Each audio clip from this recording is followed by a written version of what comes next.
Sia per noi che per altre officine abbiamo notato questo, che questa influenza è stata particolarmente contagiosa e quindi anche chi lavorava all'esterno si è ammalato e quindi ci ha messo in difficoltà, perché già il personale è poco da recuperare, è un problema abbastanza importante per tutti gli artigiani avere il personale dipendente.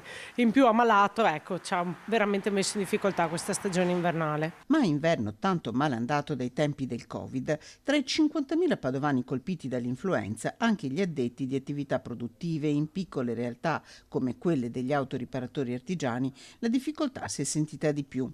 Nella sua officina Giorgia Fortuni ha avuto malati meccanici, anche impiegate, e come lei i suoi colleghi nel periodo di superlavoro del cambio gomme invernali. È stata dura perché abbiamo dovuto riorganizzare i turni di lavoro e ovviamente fare più straordinari tutti.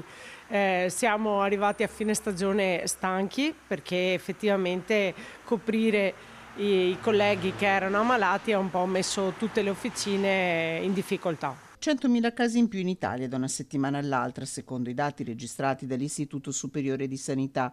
Picco dell'influenza entro fine anno, conferma l'ULSS 6 Euganea. Se in Italia abbiamo ormai quasi raggiunto i 5 milioni di casi, possiamo stimarne 400.000 per il Veneto e certamente oltre 50.000 casi dall'inizio della stagione per la provincia di Padova.